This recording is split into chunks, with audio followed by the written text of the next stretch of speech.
Hi, friends and family of the internet. Good evening, good morning, good afternoon, whenever you are watching this. Folks, I was getting Steven's lunch ready and I came across a video that made me push everything aside and made me come back to the drawing board.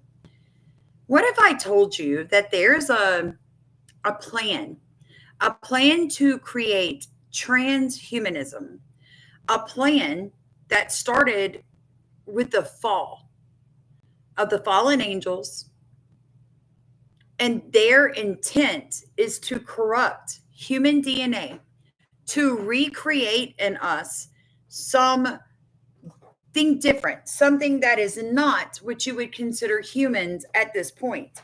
What if I told you this is all part of a bigger plan? A plan that the elites, which most of us call the Satanists, have been behind for a very long time. They don't want to die, right? They don't want to die. And they have been for generations, probably 60, 80 years since Hitler's scientists started with the occult, looking for ways to defeat death. What if I told you that there's so much closer? I'm sorry, my kitten will not stop.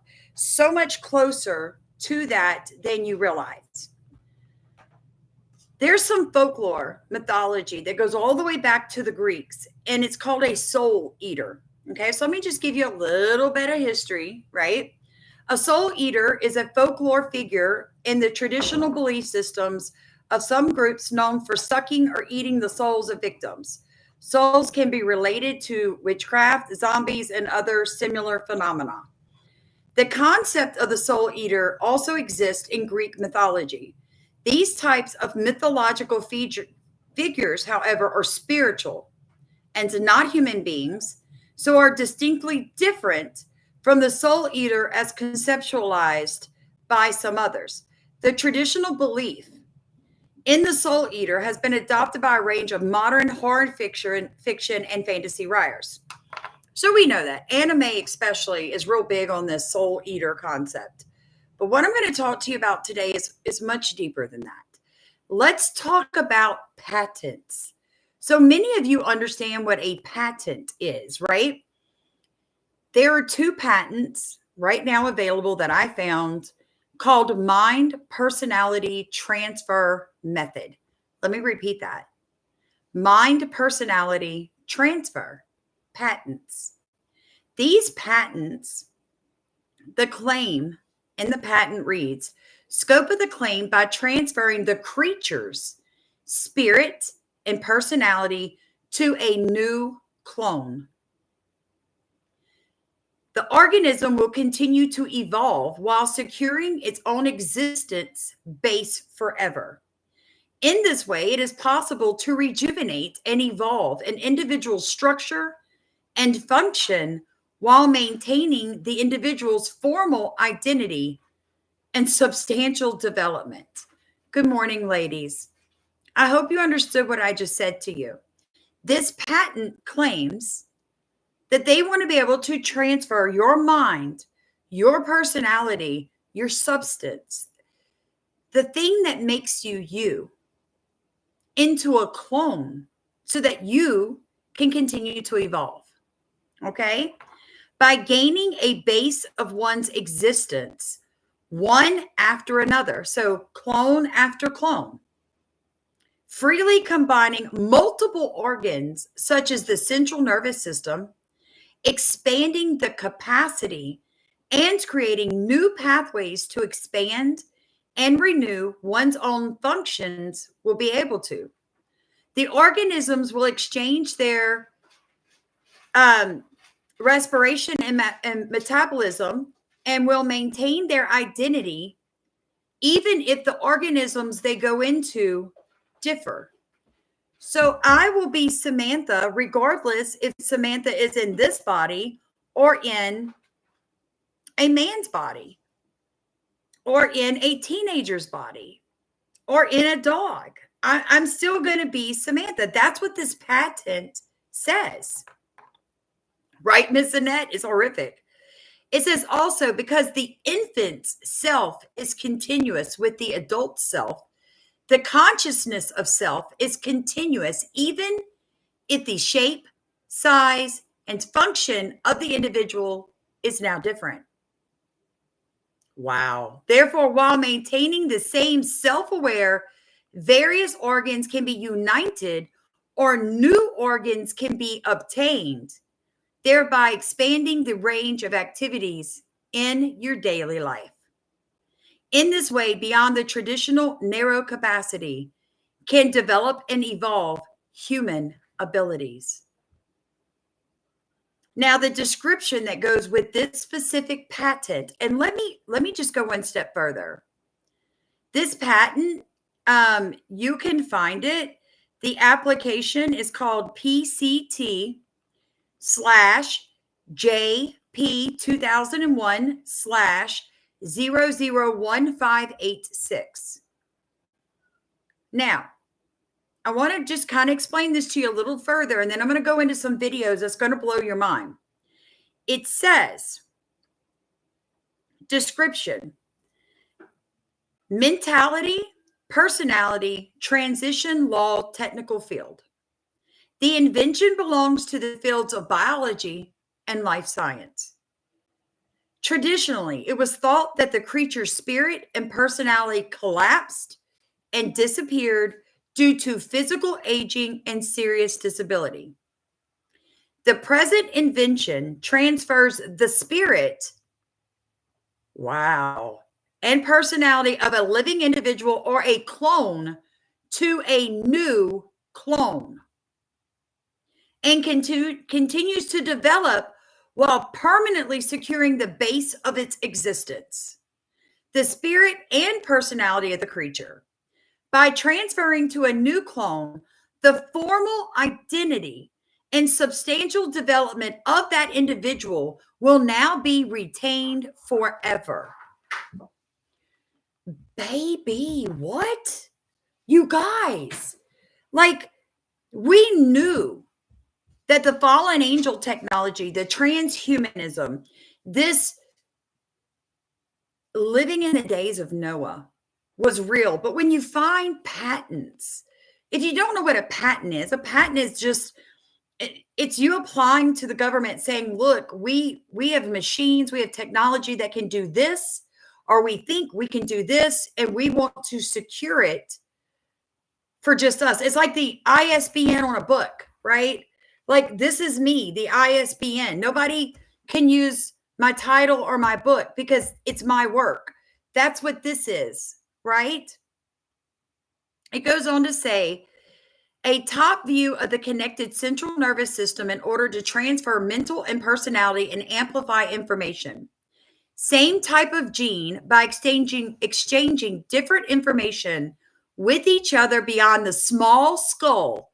The brain creates a brain with a new engram, and the whole central nervous system develops one individual brain. I'm so flabbergasted. It goes on to say 3, clone brain, 4, right, 5, and it's just showing you like the pictures they added. You know, sometimes they draw diagrams with their patent so people are not confused about what they're saying. It says, in order to transfer the spirit and personality of an individual or a clone of a living organism to a new clone, and to permanently assure the formal identity and substantial development of the individual, the present invention relates to a part of the individual, especially the nervous system. The internal life is obtained by repeating the process of transferring the part centered to a new clone. Hear what I just read you: the eternal life, the never-ending life. Can you say vampire? So the eternal life is obtained by repeating the process of transferring the part centered to a new clone. So they believe that they have found a part somewhere in the central nervous system, which includes your brain, your spinal column, and some of your organs, where the individual, the person, is centered. And by taking that and continuing to move it to a new clone, if the body's damaged, if it ages, if disease happens, that they have now created eternal life. Goes on to say, by transferring the central nervous system of the individual organism to the new clone body, a new and superior body can be obtained to maintain and develop its own spirit and personality. If there's no damage to the skull, we can secure blood flow from the aortic arch to the internal and external iliac arteries, and from that artery to the right common cervical and vertebral arteries. And it just goes on to say that if there's no damage to the skull, if you bring us a clone or a human who's been injured or is dying of old age or disease, as long as this part of the brain is intact, we can transfer it to a clone. What? They've had this since 2001. So why are you and I just hearing about this? Then there's a second patent called the medically perpetual persistence of essential human life. And it goes on, it says that this is a novel method of medically perpetual persistence of essential human life. In other words, the never dying person. They can medically perpetuate human life. This patent application claims the benefit of the United States Provisional Patent Application Number 610-58253, filed on June 3rd, 2008, which is incorporated herein by reference to its entirety. The field of invention is biomedical engineering. It primarily, but not only, involves neuroscience and electrical engineering, a novel and possibly the only feasible means of effective persistence of human life for perpetuity is being presented. Do y'all know what perpetuity means? It means forever, in perpetuity. This will go on and on and on. I haven't really dug into the med beds yet, Lisa. I haven't really dug into them yet. So the background of this invention, it says here, as indicated above, the applicant deems it is futile of anyone to attempt to keep the human body alive perpetually. That will never work, ever. Although it will be possible to increase the relative duration of the longevity of the body. It is reasonable to expect that regardless of the state of research, even millions of years from now, each body will die sometime, either from old age or external events. That is because given the virtually unlimited count of interacting variables involved inside and outside of your body. In other words, too many different things can happen, so they cannot assure that your physical body that you're sitting in right now will last forever. However, this patent application presents the applicant's novel invention on a practical mechanism of essential persistence of life for perpetuity. They see two perspectives to human immortality. A, immortality only from the perspective of people that knew the original human, but not from the perspective of the original human. Or B, genuine immortality from the perspective of the original human. You guys,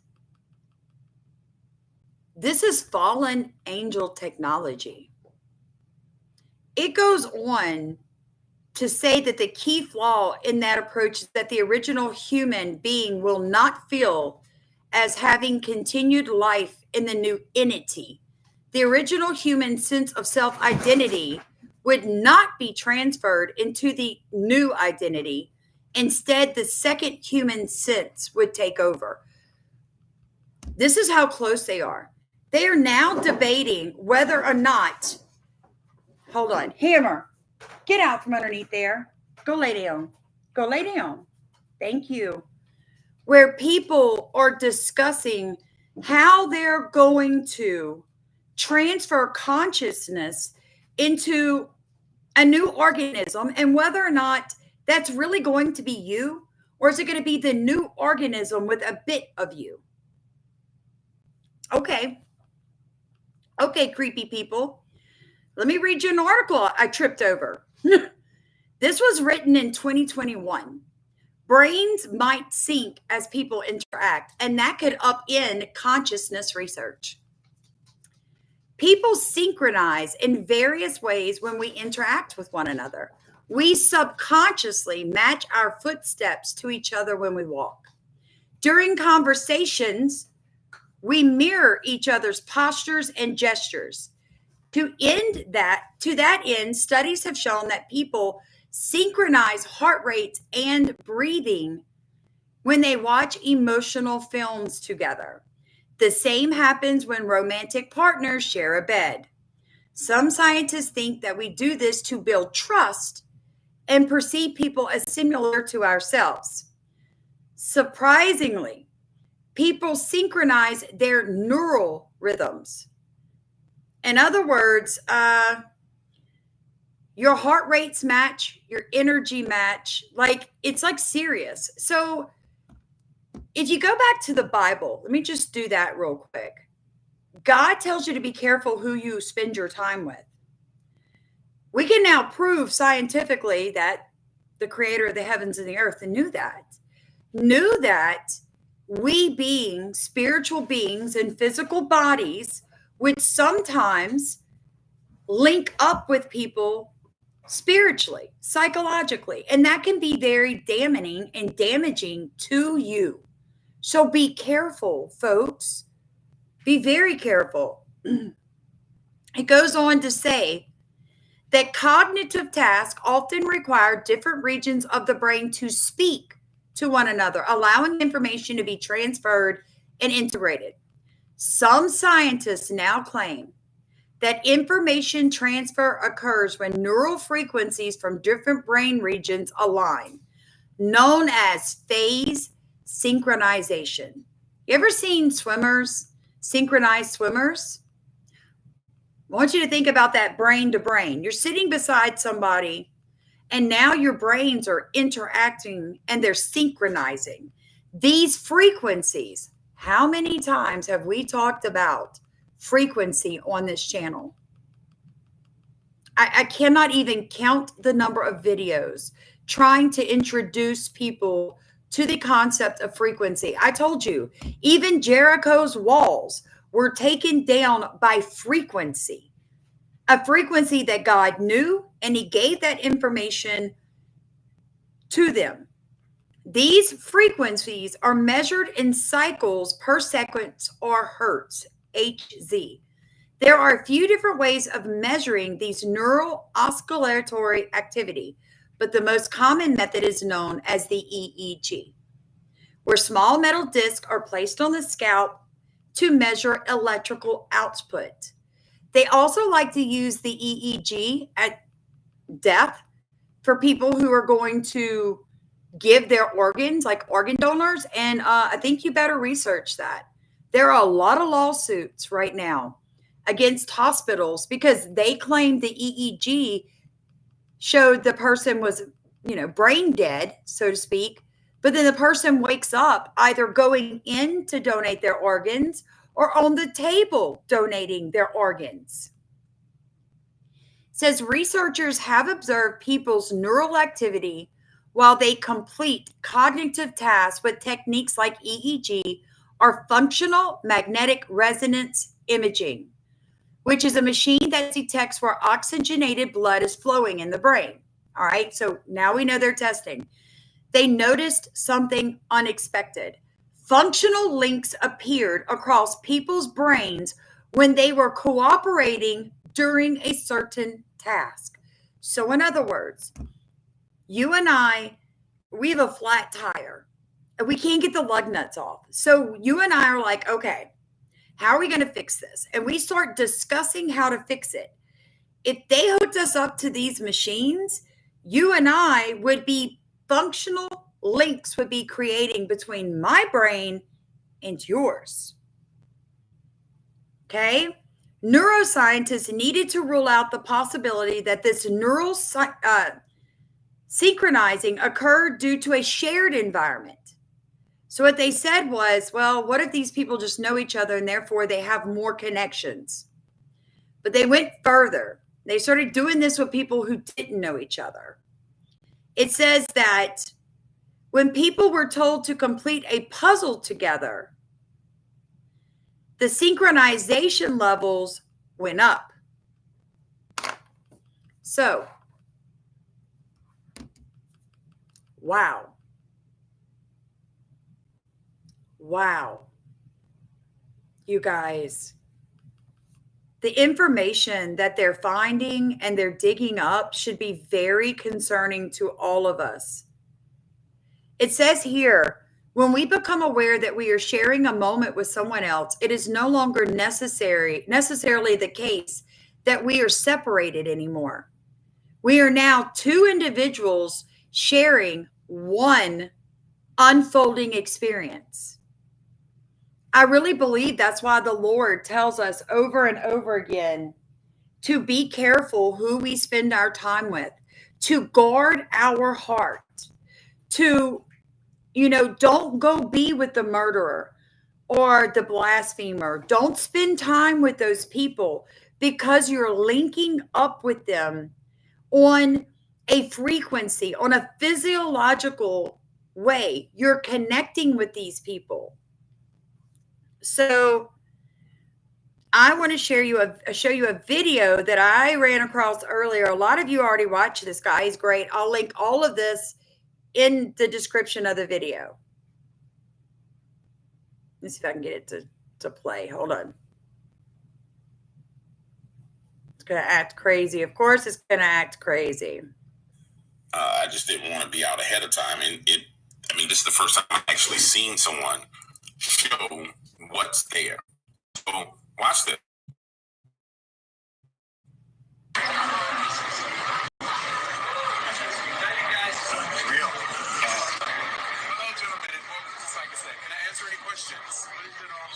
Well, we're a company that produces 100% organic human sleeves. You're probably wondering what's a human sleeve. Well, if you gather around, I can let you know what we do here in full details. So here at Psychostech, we've been able to achieve true immortality by taking your human consciousness and storing it in a device called a cortical stack. It's implanted in the base of your neck, and it collects and stores everything that makes you you. Every memory, every emotion, every sensation, everything you've ever experienced is stored on this little device. You can see it here on the screen that's about to come up. You guys just follow me. All the information is stored on this device and can be digitally transferred from the sleeve that you currently occupy into the sleeve of your choosing. Sleeves are basically human bodies we grow in our labs. They're organic bones, tissue, organs, everything. These are the best bodies you'll ever have. Period. Nothing can hurt these bodies, but they are human. So if something were to happen to them, you can always change. Immortality becomes non-existent. You can be 50 in one body. Immortality becomes non-existent. No, it's not measurable. That's mind-blowing. Now, let me show you how strong the human mind really is. You see, we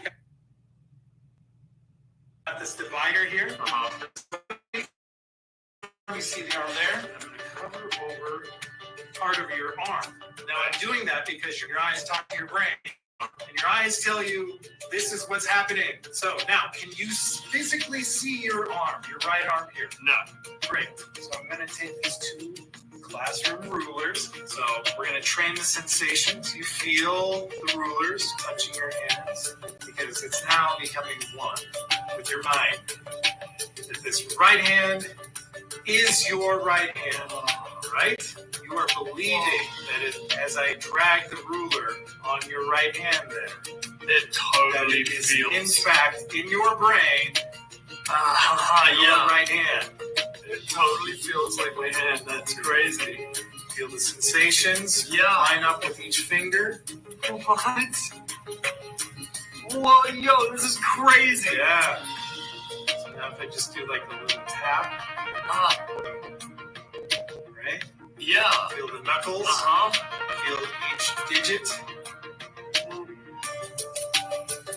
Oh, that's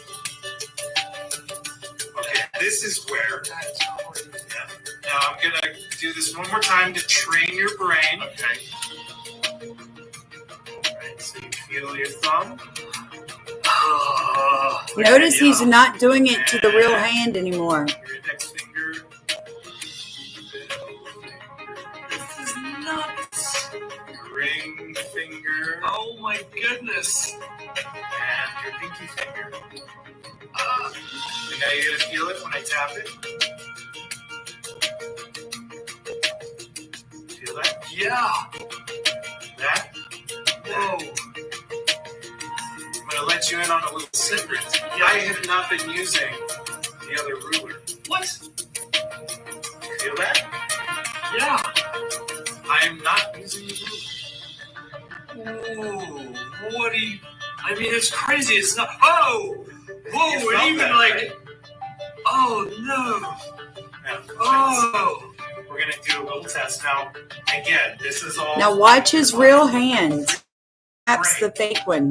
to feel sensation. Okay. But your brain is thinking that it's feeling it. Okay. So even if it gets a little, what would be considered painful, I will not be harming you because, of course, I'm not going to be actually hitting your right arm. But your brain really believes that this is, in fact, your right hand. Oh, this is making me nervous. All right. Here we go.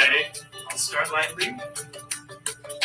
Feel that. See the thumb jump? Watch the ring finger.